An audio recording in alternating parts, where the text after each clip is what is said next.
So yesterday we were discussing about the various aspects of transactions. Today we shall discuss the characterization of schedules of a transaction.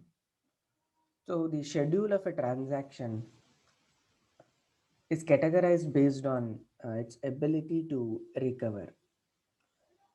So in that aspect, so two main classes of schedules are possible. One is recoverable schedule, another one is non-recoverable schedule. So recoverable schedule is the one in which where commit operation will not take place before all the transactions which have written an item T has been successfully completed. So recoverable schedule is the one where no committed transaction needs to be rolled back. So once a transaction is committed, there is no scope or need for committing or rolling back that particular transaction.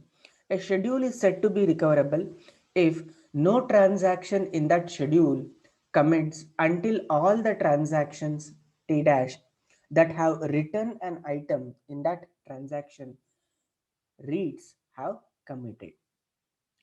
So in non-recoverable schedule, it is a schedule where a committed transaction may have to be rolled back during the recovery process. So the only difference between these two type of schedule is in recoverable, commit will not happen until successfully a item which is read is committed or written back. In non-recoverable, in the recovery process, a committed transaction um, will need to be rolled back. So the second non-recoverable schedule, it violates the durability property of a transaction. So yesterday we discussed the acid properties. So durability is one property that is violated in a non-recoverable schedule. So since it violates the acid properties, these non-recoverable schedules have to be disallowed. So consider an example of a schedule. So a schedule is A. It is non-recoverable because T2 transaction reads a value X that is written by T1, but then T2 commits before T1 commits or even aborts. So first let us look at the schedule. So schedule A, it is reading X, writing X, again writing X, again writing X, then commit, then read Y, write Y, commit. Schedule B, read X, write X, read X, write X, read Y, write Y, and commit. Now here a T2, that is the transaction 2. So 2 indicates that is the transaction 2. It is reading the value X before T1 could have even commit or abort. So here X is being written by the transaction 1. Immediately the transaction 2 is reading the value of X. So when this transaction 2 reads the value of X, so it immediately writes the value of X and then commits. So C2 indicates it is the commit of second transaction. So here what happens? So this second transaction is writing the value, reading the value of X and writing the value of X and immediately committing. But before that, the transaction 1 has read the value and written the value of X, but it has not yet committed. So this particular transaction T2 needs to wait until T1 commits or even aborts.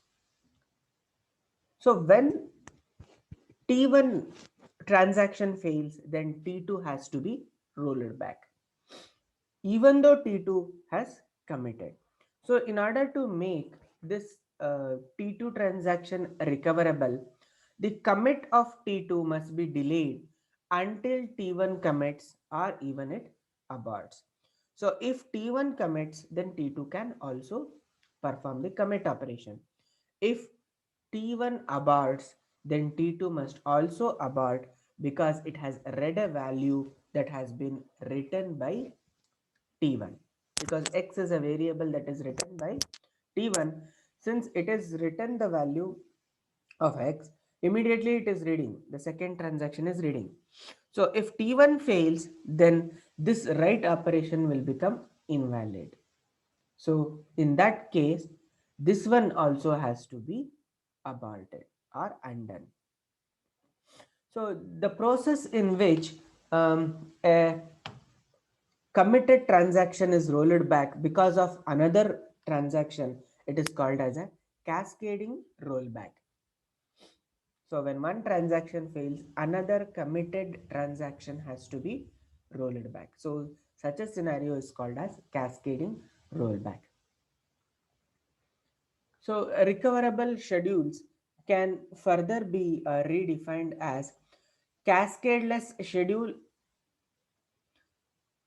So cascadeless schedule is a schedule in which a transaction T2 cannot read a item until another transaction T1 that has last written that particular value has committed. So the set of cascadeless schedules is a subset of recoverable schedule. So another restriction is added in this cascaded schedule where until and unless a previous transaction has committed, the another transaction cannot read a value if they are dealing with the same data item X. So schedules requiring cascaded rollback. So a schedule in which an uncommitted transaction that has read a item but another transaction which has dealt with the same data item has failed, then it must be rolled back. So that rollback we call it as cascading rollback. Consider two schedules over here. So schedule B, it is reading X, writing X. Then another transaction 2 is reading X, writing X, then reading Y, writing Y, and commit. So another schedule is over here. Another schedule C, where reading X, writing X, reading Y, writing Y, commit of 1, then R2 is reading. So here in the schedule B, it is not cascadeless because T2 reads a value of X that is written by T1 before T1 commits. So if T1 aborts, then this read operation which is being performed must be rolled back. So hence it is called as a cascading rollback. To make this schedule be as cascadeless, the read operation of this particular second transaction must be delayed until the previous transaction T1 commits or even aborts. So how to do that? In the schedule C, if you observe this read operation of X and write operation, they have been pushed to the end, that is after the commit operation. So when the transaction 1 commits, then transaction 2 can read as well as write the same data item. So all these concepts are applicable only if the transactions are dealing with same data item. If the transactions are dealing with different data items, then there will be no need of providing these kind of recoverability options because they doesn't exist at all. So all these recoverability concepts will arise only when the transactions are dealing with same data item. So cascadeless schedules can also be further defined as strict schedule. So in strict schedule, a schedule in which a transaction T2 can neither read nor write an item until T1 that has last written the value X has committed.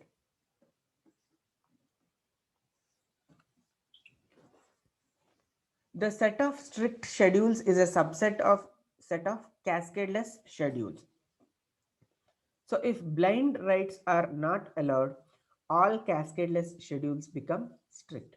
So in strict schedule, the data item which has been read by a transaction, the same data item can neither be read nor be written until the previous transaction has committed. So a blind write is a write operation that is not preceded by a read operation. So a write operation is said to be blind if it is not preceded by a read operation. Now consider the schedules over here. The schedule C below is cascadeless and also strict. So here read X, write X, read Y, write Y, commit, then it is reading. Then the second transaction is reading X, writing X. So in the schedule D, read X, write X, then if you observe, X is being directly written by the transaction 3. So here the transaction 3 is writing the value of X, but this particular transaction has never read a value of X. So this kind of write operation is called as blind write. So similarly in schedule E, this particular transaction 3 is writing a value of X, but it has not read a value. So this is also called as a blind write operation.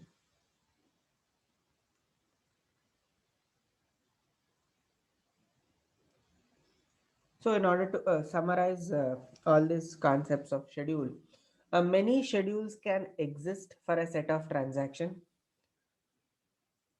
The set of all possible schedules can be partitioned into two categories: recoverable and non-recoverable. A subset of recoverable schedules are cascadeless. Then, if blind writes are allowed, a subset of cascadeless schedules are strict. If blind writes are not allowed, then a set of cascadeless schedules is same as that of set of strict schedules. So these are the different kinds of uh, schedules that are possible. So characterizing schedules, so based on another concept, that is serializability. So far we studied recoverability. So next we'll look into serializability. So a very large set of schedules um, we want to categorize where a schedule is guaranteed to have a correct result, which means in whatever manner the transaction are executed, at, at the end what is required is the end result should be correct. So this consistency preservation property of a transaction states that each transaction, if executed on its own, will transform a consistent state in the database into another consistent state. So irrespective of how the transactions are scheduled, the end result should be correct. So that property is consistency preservation. And that consistency preservation property is said to be related to serializability. Whereas in recoverability, the it was about durability. So a schedule yes is said to be serial if for every transaction that is participating in that schedule, all the operations of a transaction are executed consecutively, that is without interleaving of operations for other transaction.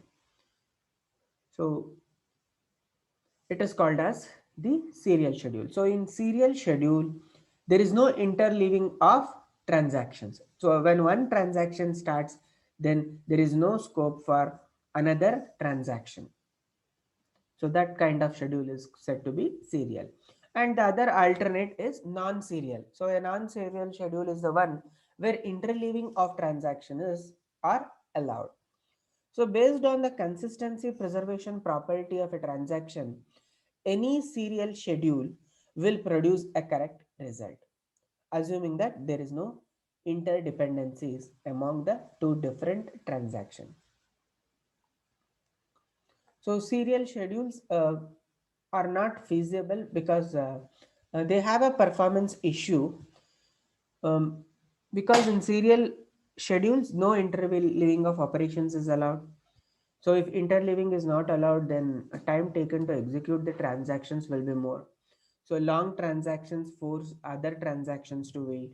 So system cannot switch to other transaction when a transaction is waiting for a disk IO or any user event. So they need to allow concurrency with interleaving without sacrificing the correctness. Because at the end, the aim of a transaction is to have a correctness. The end result of a transaction must be correct. So there should be a scope for trade-off between the interleaving and correctness without sacrificing the correctness, because sacrificing the correctness will lead to the improper transactions. So serial schedules have a performance issue with regard to the time taken.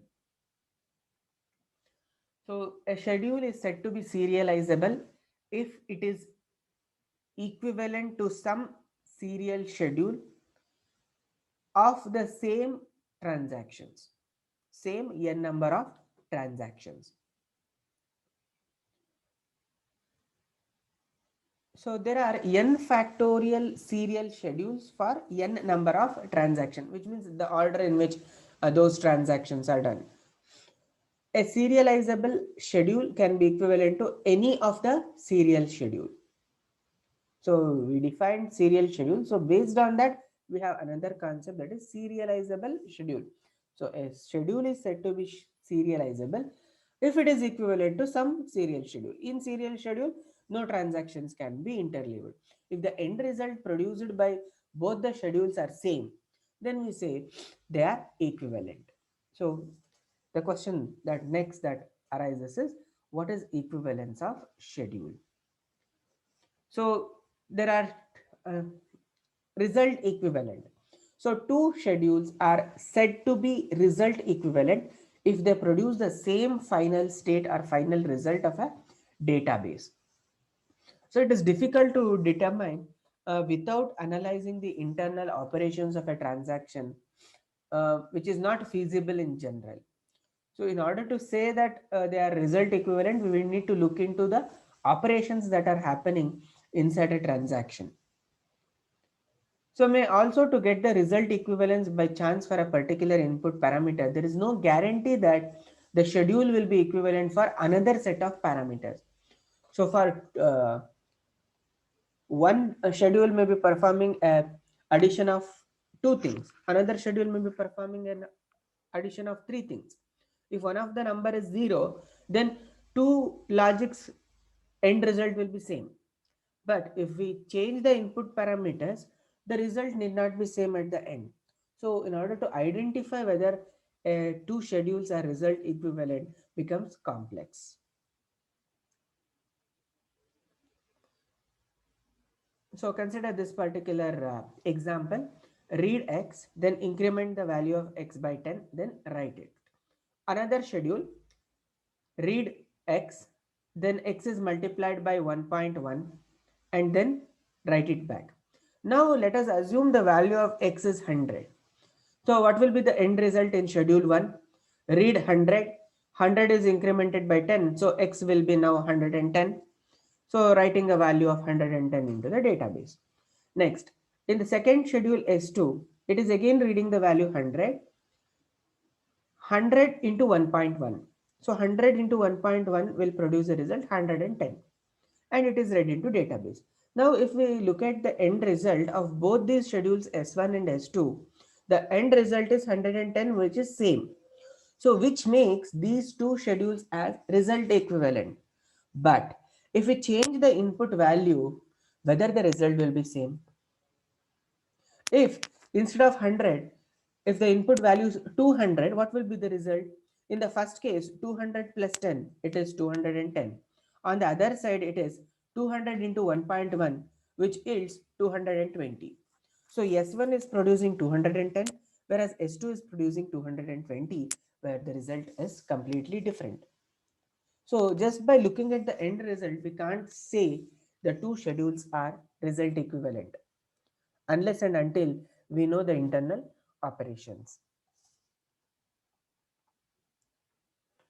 So another way to establish the equivalence is the conflict equivalent. So two schedules are said to be conflict equivalent if the relative ordering of the two conflicting operations is same in both the schedules. So this is the conflict equivalent is a common definition that is used to establish the schedule equivalences.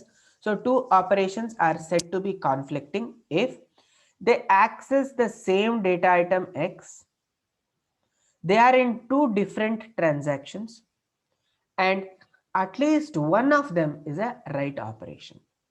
So consider this. So read write conflict operation. Transaction 1 is reading X, whereas the transaction 2 is writing X. So again, this is the conflict because they both are accessing the same data item X and they both belong to a different transaction, and at least one of them is a write operation. So these two are said to be conflicting operations. Write write conflict where transaction 1 is writing Y, transaction 2 is also writing Y. So which means they are dealing with the same data item Y, they are in two different transactions, and at least one of them is a right. So then these two operations are conflicting. So the conflict equivalent of a schedules arises in these kind of conflicting operations. So changing the order of conflicting operations generally causes different outcomes.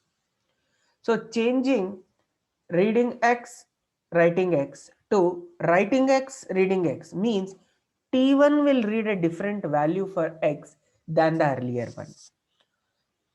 So example, and the second one, write 1, write 2.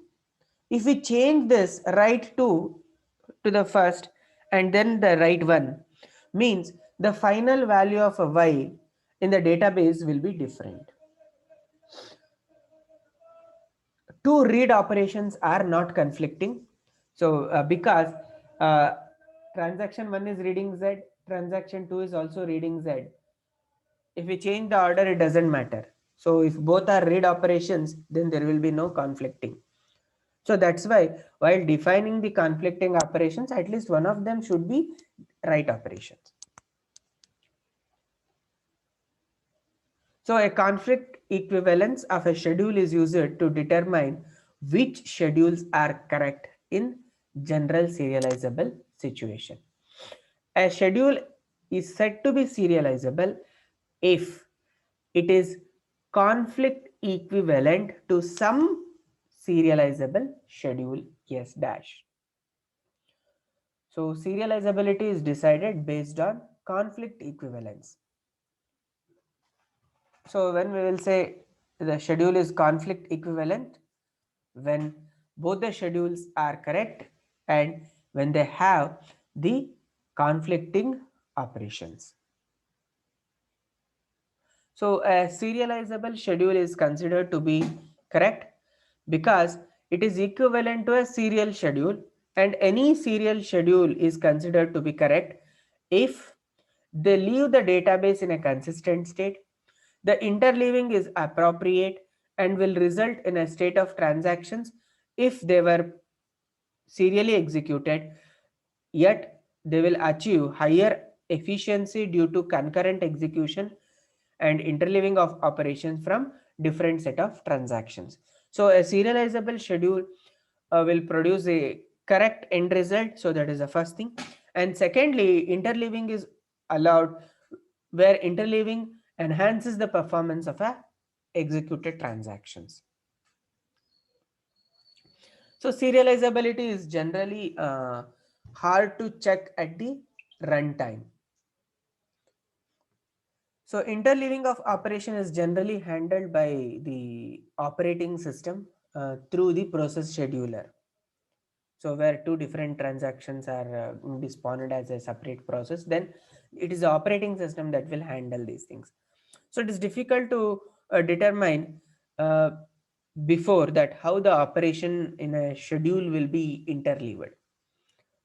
So the transaction may be continuously started and terminated. So which makes serializability very hard to check and verify at a runtime.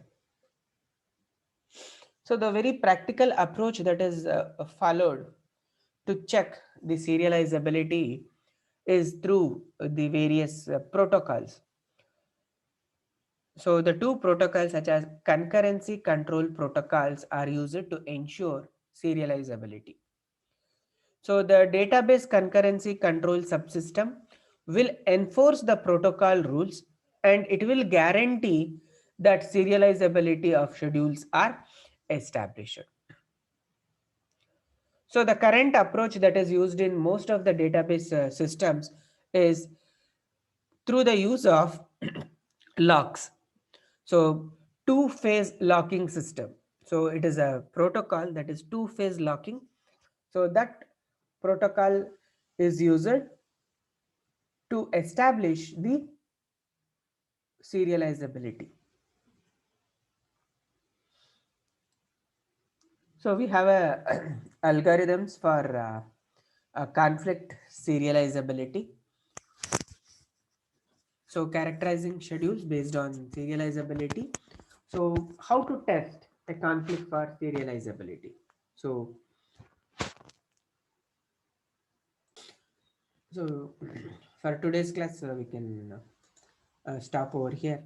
So in tomorrow's class we shall discuss these algorithms for serializability. So you can put your attendance in the chat.